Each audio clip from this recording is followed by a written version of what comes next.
10 minute के अंदर मैं आपके साथ 9 ऐसे पर्सनल फाइनेंस रूल शेयर करूंगा जो जरूरी हैं आपके लिए if you want to take charge of your money. Video शुरू करने से पहले big shout out to Harshil, जिन्होंने मुझे ये ईमेल भेजा था that he got a WhatsApp forward around these 9 personal finance rules. मुझे बहुत ही पसंद आए तो मैंने सोचा मैं इसके ऊपर एक वीडियो बनाऊंगा। So thank you Harshil and thanks to everybody who keeps sharing feedback with me because that's the way I keep helping all of you as well. Let's get started. Rule number 1, the rule of 72। बहुत ही fundamental सा rule है लेकिन बहुत ही useful rule है। आपके पैसे कितने सालों में डबल होंगे? You have to divide 72 by the rate of interest जो आप हर साल कमाते हैं। तो अगर आप फर्ज करिए 10% इंटरेस्ट कमा रहे हैं तो आपका पैसा 7 साल which is 72 divided by 10 में डबल होगा। अगर आप FD पे हैं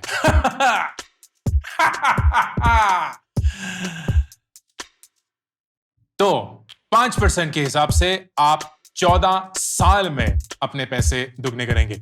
अगर आप 20% कमा रहे हैं doing whatever investments that you're doing तो आपका पैसा 3.5 साल के अंदर ही दुगना हो जाएगा। Rule number 72, in how much time does your money double? इसी के चलते rule number 2 is the inflation adjustment rule called the rule of 70। अगर आप ये जानना चाहते हैं कि आपके पैसे की कीमत, अहमियत कितने सालों में घटने वाली है तो आप 70 को इन्फ्लेशन रेट से डिवाइड करेंगे। आजकल इन्फ्लेशन रेट जो है वो 5 या 6% के करीब है, 6% मान के चलते हैं। 72 डिवाइड बाय 6 मतलब 12, तो मतलब आपका पैसा 12 साल के अंदर आधी कीमत का रह जाएगा। तो 100 रुपए की जो आपके पास वैल्यू है वही 100 रुपए अगर अपने पास अपने हाथ में रखे तो 12 साल बाद उसी 100 रुपए से आप सिर्फ 50 रुपए की चीजें खरीद पाएंगे as of today's price. This tells you the importance of continuously keep saving and also beating inflation. Rule number 3, the 4% withdrawal rule। बहुत सारे लोग मुझसे ये पूछते हैं कि जब आप इन्वेस्ट करते हैं तो फिर पैसे विड्रॉ कैसे करने हैं, कब करने हैं, कितने करने हैं? एंड इसके लिए ये 4% का रूल। पहले जो भी आपकी सालाना जरूरतें हैं, जो आपके एक्सपेंस हैं, उसको आप 25 से मल्टीप्लाई करेंगे टू फिगर आउट कि आपको रिटायरमेंट की एज पे कितना पैसा चाहिए होगा, because that is approximately the time you will live after retirement. तो फर्ज करिए अगर आपके सालाना एक्सपेंसेस जो हैं वो 5 लाख हैं एंड आप 50 साल पे या 60 साल पे रिटायर करते हैं तो आपको उस एज पे 1,25,00,000 चाहिए होंगे, which is 5 lakh multiplied by 25। जब आप इस कॉर्पस के साथ रिटायर करेंगे तो हर साल आप 4% विड्रॉ करेंगे, which is the amount that you need to live life। तो यही 4% आप हर साल विड्रॉ करते रहेंगे। होपफुली आपके जो 1,25,00,000 हैं वो अभी भी बढ़ रहे होंगे इन whatever investments you've made। वो डेट हो सकता है, इक्विटी हो सकता है, कॉम्बिनेशन हो सकता है, but basically what you have to do is every year after retirement start withdrawing 4% of your total corpus while the corpus keeps earning interest। Rule number 4, the 100 minus age rule। ये आपको ये बताता है कि आपको इक्विटीज में कितना invest करना चाहिए। जो भी आपकी उम्र है आप 100 से अपनी उम्र को घटाएंगे और जो भी नंबर आएगा that in percentage is how much you should allocate to equities।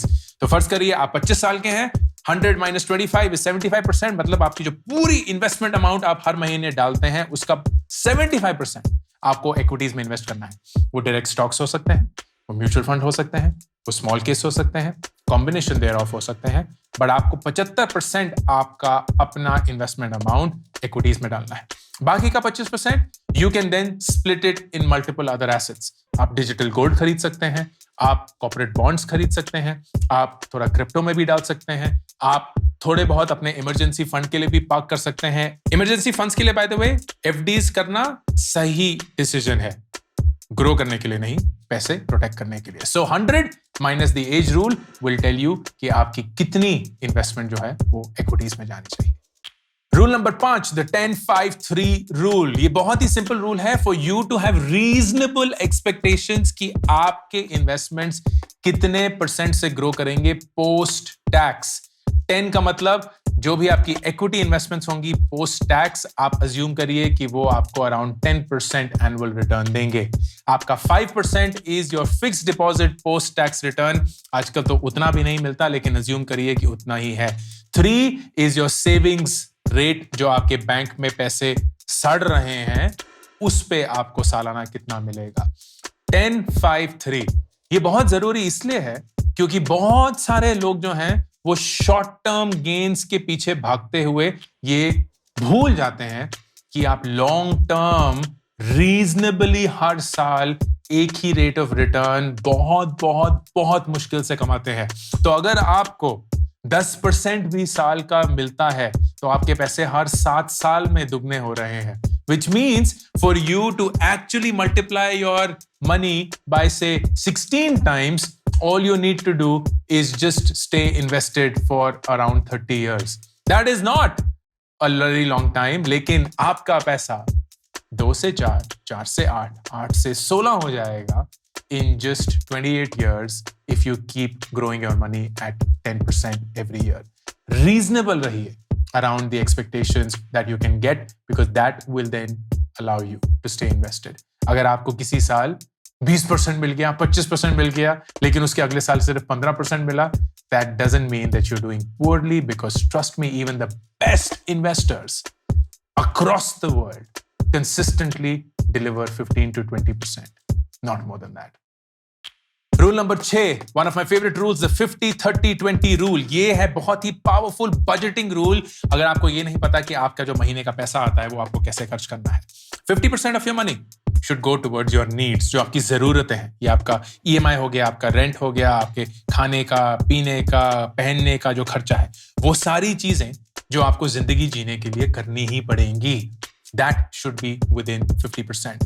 फिर 30% इज योर डिजायर्स, आपकी इच्छाएं। वो फोन हो सकता है, वो वेकेशन हो सकता है, वो गाड़ी का ईएमआई हो सकता है, whatever is it that you wish to spend money on. क्योंकि ऐसी क्या जिंदगी जी जो हमने सिर्फ इन्वेस्ट ही करते चले गए, लेकिन फिर जब बूढ़े हुए तभी पैसा था और जवानी में कुछ किया ही नहीं। So you have to spend money, spend it wisely, and that is why 30%.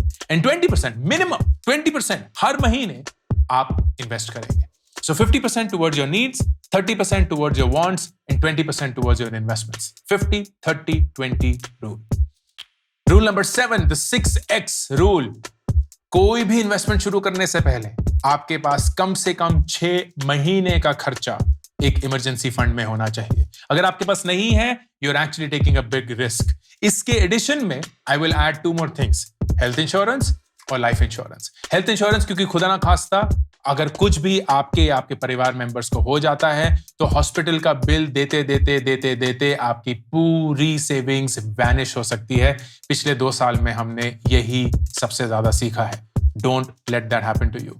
And life insurance क्योंकि खुदा ना खास्ता अगर आपको या आपके मेन अर्निंग मेंबर को कुछ हो गया, देन जो भी आपके सारे लोन्स हैं उसका जो भार है वो आपके परिवार पे नहीं पड़ना चाहिए।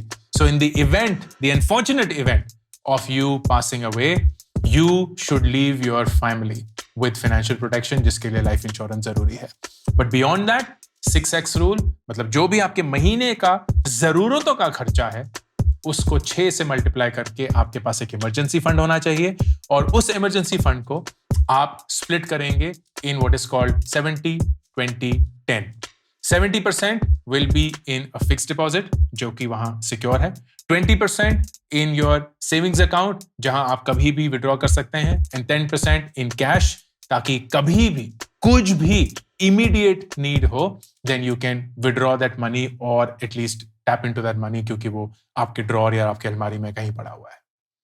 Rule number 8, the 40% rule. 40% rule ये बताता है कि अगर आपके पास कोई भी लोन की ईएमआई चल रही है, वो सारे लोन की ईएमआई जोड़ के आपकी सैलरी की 40% के अंदर अंदर ही होनी चाहिए। अगर आप 40% से ज्यादा अपनी सैलरी का लोन ईएमआई पे कर रहे हैं, then you are over leverage. इसका मतलब आपके पास जरूरत से ज्यादा लोन है, and that is going to suck you in, क्योंकि उस लोन का इंटरेस्ट पे करते करते आपकी सारी सेविंग्स जा रही हैं एंड आपको इन्वेस्ट करने का मौका नहीं मिल रहा अकॉर्डिंग टू द 50-30-20 रूल, क्योंकि आपको अपनी जिंदगी भी जीनी है, आपकी अपनी इच्छाएं भी पूरी करनी है, और उसके बाद फिर इन्वेस्ट करने का कुछ पैसा नहीं बचता। So the longest time that you spend on paying the loan is the time that you are away from investing. उसकी वजह से आप अपनी इन्वेस्टमेंट को और फ्यूचर में धकेल रहे हैं, and you are not going to retire with the money that you need to retire with. And finally rule number 9, the 25x rule. ये बोलता है कि जब भी आप लाइफ इंश्योरेंस खरीदते हैं तो आपकी जो सालाना इनकम है उसको आपको 25 से मल्टीप्लाई करना है, and that should be your ideal life insurance cover.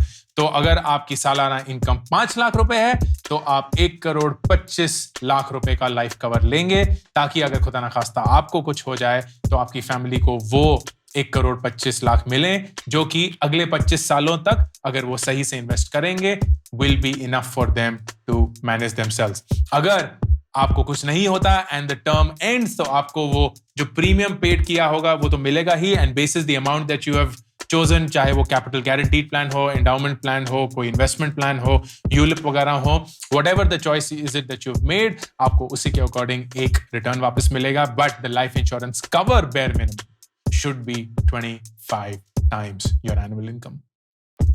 So these were the 9 personal finance rules जो आपके लिए जरूरी हैं for you to take charge of your money. The rule of 72, इससे ये पता चलेगा कि आपका पैसा कितने सालों में दुगना होने वाला है. The rule of 70 which will tell you कि इन्फ्लेशन की वजह से आपके पैसे की कीमत, अहमियत कितने घटने वाली है. The 4% withdrawal rule वो ये बताता है कि रिटायरमेंट के बाद कितने पैसा आपको विड्रॉ करना है from your investments. The 100 minus age rule which will tell you कि आपको अपनी इक्विटी में कितना इन्वेस्टमेंट करना चाहिए अकॉर्डिंग टू योर एज.